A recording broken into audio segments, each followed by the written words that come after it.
Hello everyone, स्वागत है आप सभी का हमारे इस YouTube channel math and magic tips में। फ्रेंड्स, आज की इस वीडियो में हम लोग 10वीं कक्षा के मैथमेटिक्स का पढ़ने जा रहे हैं। ऐसा इंपॉर्टेंट वीवीआई ऑब्जेक्टिव क्वेश्चन जो कि आपके मैट्रिक के बोर्ड परीक्षा में 100% पूछे जा सकते हैं। तो चलिए फ्रेंड्स, बिना समय गवाए पहला क्वेश्चन का सोल्यूशन देख लेते हैं। दोस्तों, जैसा कि आप सभी मोबाइल स्क्रीन पे पहला सवाल क्वेश्चन नंबर 1 को देख पा रहे हैं।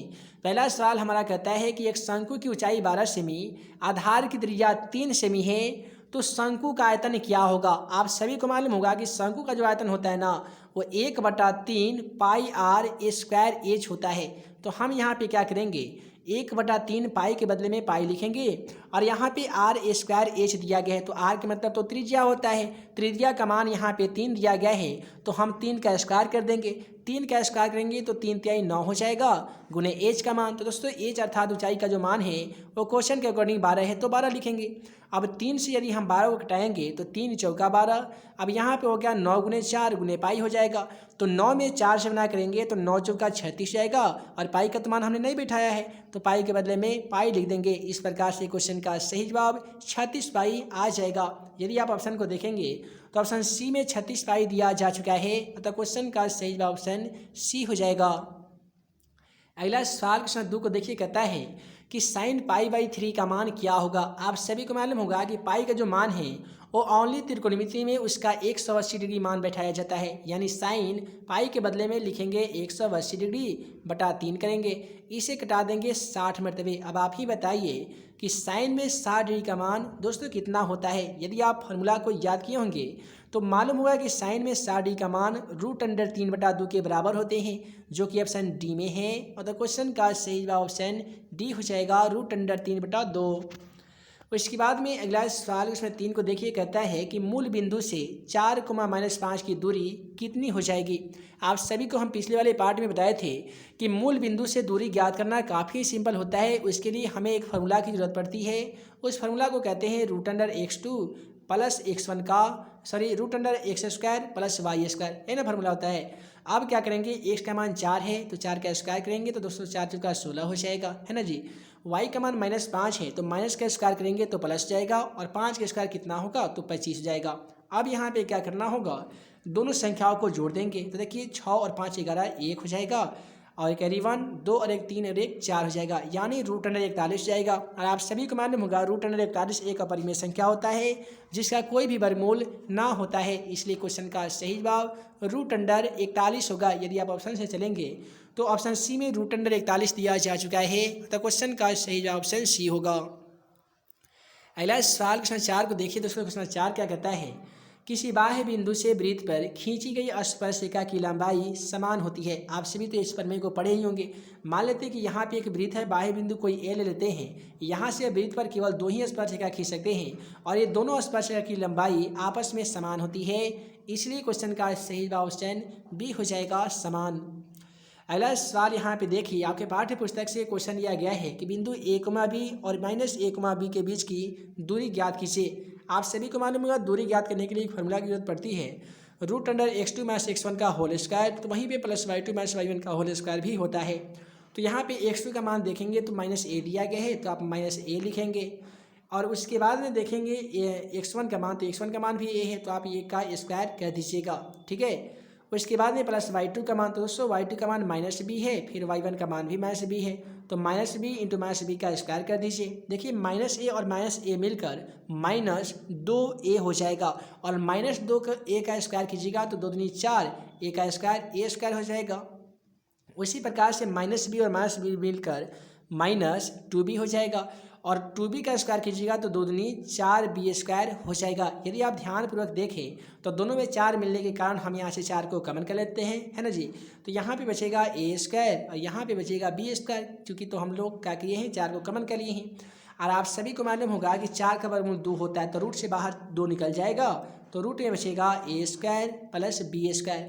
चलिए अब ऑप्शन की ओर चलते हैं कि 2√a² प्लस b² दिया गया है या नहीं दिया गया है।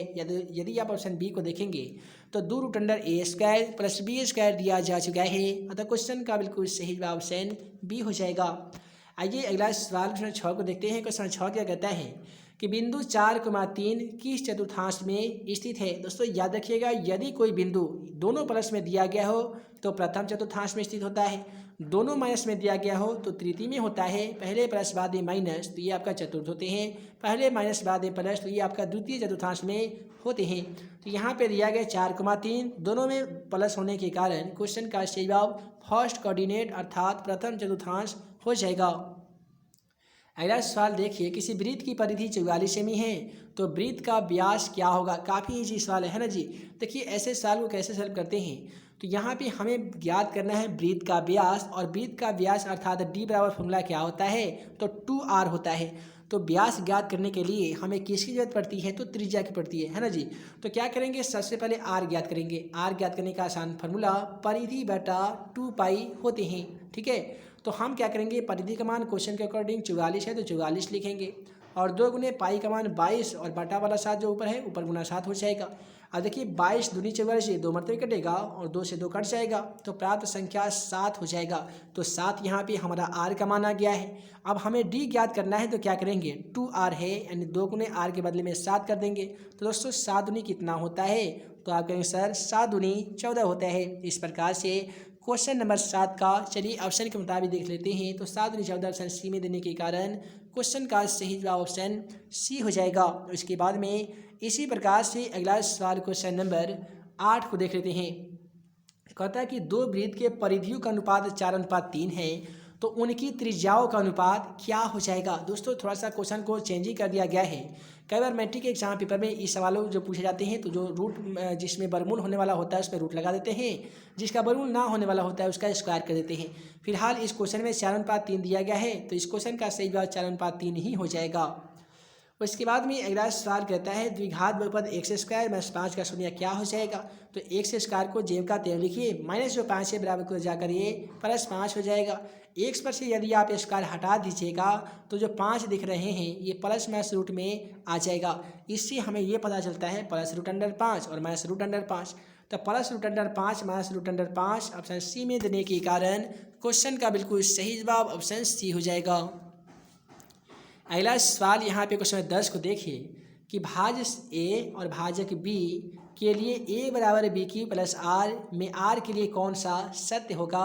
यहाँ पे a को भाज्य कहा जाता है, b को भाजक, तो वहीं पे r को शेषफल कहा जाता है। तो यहाँ पे क्वेश्चन 10 का सही जवाब ऑप्शन सी हो जाएगा, यानी 0 बड़ा नहीं है r से और r का जो मान है वो b अर्थात भाजक के मान से छोटा होता है।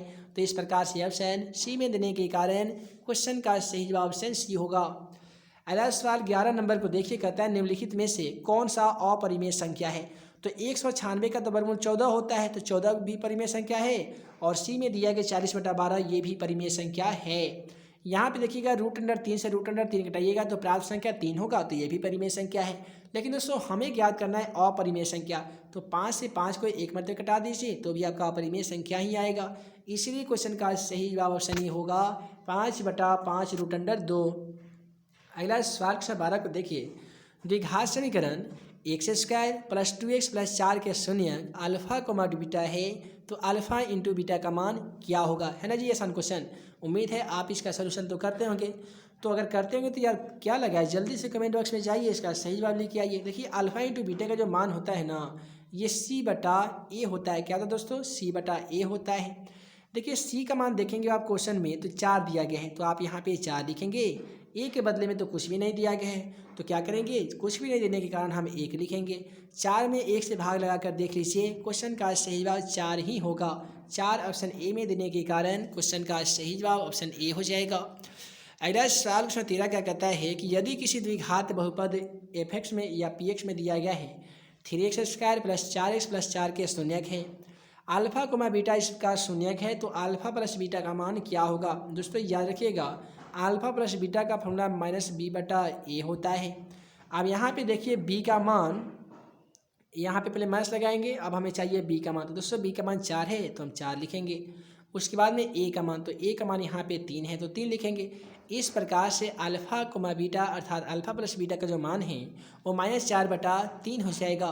-4/3 ऑप्शन ए में देने के कारण क्वेश्चन का सही जवाब ऑप्शन ए हो जाएगा। अगला सवाल यहाँ पे क्वेश्चन 14 को देख लीजिए। है दोस्तों, अगला सवाल क्वेश्चन नंबर 14 क्या कहता है कि समीकरण युग्म 2x + 3y = 5, 4x + 6y = 10 का डॉट डॉट है। तो आइए इसका सॉल्यूशन करते हैं कि आखिर ये संगत है या असंगत है। सबसे पहले a1 का मान 2 दिया गया है, a2 का मान 4 दिया गया है, तो 2/4 करेंगे तो ये कट के 1/2 आ जाएगा। फिर b1 का मान 3 है, b2 का मान 6 है, ये भी कट के 1/2 आ जाएगा। c1 का मान 5 है, c2 का मान 10 है, ये भी कट के 1/2 आ जाएगा। इसे हमें ये पता चल रहा है a1/a2 बराबर b1/b2 बराबर है c1/c2। तो ऐसे युग्म का संगत युग्म कहा जाता है और इसके अनंत हल होते हैं। क्वेश्चन का सही जवाब ऑप्शन ए हो जाएगा। आइए इसी प्रकार से अगला सवाल क्वेश्चन 15 को देखते हैं। क्वेश्चन 15 क्या कहता है, त्रिभुज ABC और त्रिभुज DEF समरूप है, जिसमें ABC का क्षेत्रफल 16 वर्ग सेमी है, DEF का 25 सेंटीमीटर है। यदि BC बराबर 2.3 सेमी है तो EF की लंबाई ज्ञात कीजिए। यह एक थेल्स प्रमेय में बनने वाला बहुत ही मज़ेदार सब्जेक्टिव क्वेश्चन है।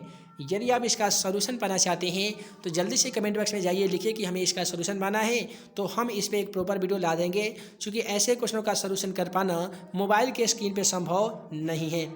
अगला सवाल यहाँ पे क्वेश्चन 16 को देखिए कि वृत्त की स्पर्श रेखा बिंदु से होकर जाने वाली त्रिज्या पर क्या होती है। बहुत ही सिंपल सवाल है, ये आपसे प्रमेय पूछ लिया गया है। आप प्रमेय पढ़ेंगे कि वृत्त की स्पर्श रेखा स्पर्श बिंदु से होकर जाने वाली त्रिज्या पर लंब होती है। क्या होती है दोस्तों? लंब होती है। इसलिए क्वेश्चन का सही जवाब ऑप्शन ए हो जाएगा। आइए उसके बाद में अगला सवाल क्वेश्चन 17 को देख लेते हैं। दोस्तों क्वेश्चन 17 क्या कहता है कि एक वृत्त पर कितनी स्पर्श रेखाएं खींची जा सकती है। बहुत ही इंपॉर्टेंट तथा बहुत ही सिंपल सवाल है। आप सभी को बता दें कि मान लेते हैं कि यह एक वृत्त है, इसमें हम इस प्रकार से अनंत अर्थात अनगिनत स्पर्श रेखा खींच सकते हैं। इसका कोई भी लिमिट नहीं है। अतः क्वेश्चन का सही जवाब ऑप्शन सी हो जाएगा। अपरिमित रूप से अनेक स्पर्श रेखा खींच सकते हैं। आइए अगला सवाल क्वेश्चन 18 को देख लेते हैं। 18 क्या कहता है कि किसी वृत्त की स्पर्श रेखा उससे बिंदु पे प्रतिच्छेद करते हैं। यानी किसी वृत्त की स्पर्श रेखा जिस बिंदु पे प्रतिच्छेद करते हैं वो कितने बिंदु होते हैं। तो दोस्तों वह एक बिंदु होती है। क्वेश्चन का सही जवाब ऑप्शन सी होगा, एक।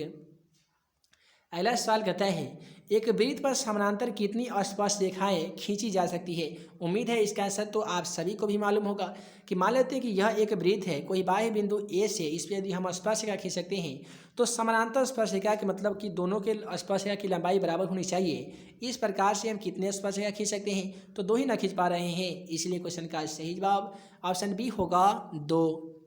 आइए अगला सवाल यहाँ पे क्वेश्चन नंबर 20 को देख लेते हैं। है दोस्तों अगला सवाल क्वेश्चन 20 कहता है कि बिंदु 0,0 और 36,15 के बीच की दूरी ज्ञात कीजिए। इसके लिए आपको क्या करना होगा, √x2 - x1 वाला जो फॉर्मूला लगा लीजिएगा। तो यहाँ पे 36 का स्क्वायर करना होगा, ठीक है, और यहाँ पे 15 का स्क्वायर कर देना होगा। 36 का स्क्वायर कीजिएगा तो जो भी आता है वहाँ पे लिख लीजिएगा। 15 का स्क्वायर करने पे 225 होता है। इन दोनों संख्याओं को जोड़ने के बाद आपका 39 का वर्गमूल क्वेश्चन का सही जवाब आ जाता है। अगला सवाल देखिए, m1x2 + n1x1 बटा m1 + m2 my2 + ny1 बटा m + n क्या कहलाता है। बहुत ही इंपॉर्टेंट सवाल है। मैट्रिक एग्जाम पेपर में ये सवाल ऑलरेडी एक बार पूछा गया था। देखिए इस फार्मूला का नाम है अंतः विभाजन फार्मूला या अंतः विभाजन सूत्र भी कहते हैं। क्वेश्चन का सही जवाब ऑप्शन ए हो जाएगा। उसके बाद में अगला सवाल क्वेश्चन नंबर 22 को देख लीजिए। दोस्तों क्वेश्चन 22 क्या कहता है, संरेख त्रिभुज के क्षेत्रफल होते हैं। आप सभी को हम त्रिभुज चैप्टर जब पढ़ा रहे थे तो बताए थे कि संरेखी होने के लिए, किसी बिंदु को संरेखी होने के लिए त्रिभुज का क्षेत्रफल बराबर 0 होना चाहिए। क्या होना चाहिए? बराबर 0 होना चाहिए, है ना। तो क्वेश्चन का सही जवाब ऑप्शन बी होगा, 0। अगला सवाल क्वेश्चन 23 को देखिए। कहता है कि द्विघात समीकरण ax² - bx + c बराबर 0 a does not equal to 0 तो x का मान होंगे। तो यहाँ पे x का मान कहने का मतलब आपसे मूल वाला फार्मूला पूछ लिया गया है। उम्मीद है आप सभी फार्मूला यदि याद किए होंगे तो मालूम होगा कि इसका फार्मूला होता है -b + -√b² - 4ac बटा 2a। तो -b + -√b² - 4ac बटा 2a कहाँ पे दिया गया है, तो तो ऑप्शन सी में दिया गया। देखिए यहाँ पे माइनस बी इसलिए नहीं दिया गया है क्योंकि बी का मान ऑलरेडी यहाँ पे माइनस में है बी, इसलिए माइनस माइनस मिलकर ये plus b plus minus root under b square minus 4ac बटा 2a ऑप्शन सी में देने के कारण क्वेश्चन का बिल्कुल सही जवाब ऑप्शन सी हो जाएगा। है दोस्तों, आज की इस वीडियो में हमने आप सभी को बताया क्वेश्चन 1 से लेकर 23 तक का ऐसा इंपॉर्टेंट वीवीआई ऑब्जेक्टिव क्वेश्चन जो कि आपकी मैट्रिक के बोर्ड परीक्षा के लिए काफ़ी इंपॉर्टेंट था। उम्मीद है आज का ये वीडियो आप सभी को पसंद आया हो तो वीडियो को लाइक करें, अपने दोस्तों में शेयर करें। ऐसे ही नए नए वीडियो पाने के लिए आप हमारे YouTube channel math and magic tips को सब्सक्राइब करना बिल्कुल ना भूलिएगा। तो है दोस्तों, मैं मुख्यमंत्री अंसारी जल्द मिलूंगा अगले वीडियो में नए वीवीआई क्वेश्चन के साथ। तब तक के लिए आप सभी को वीडियो देखने के लिए बहुत बहुत धन्यवाद।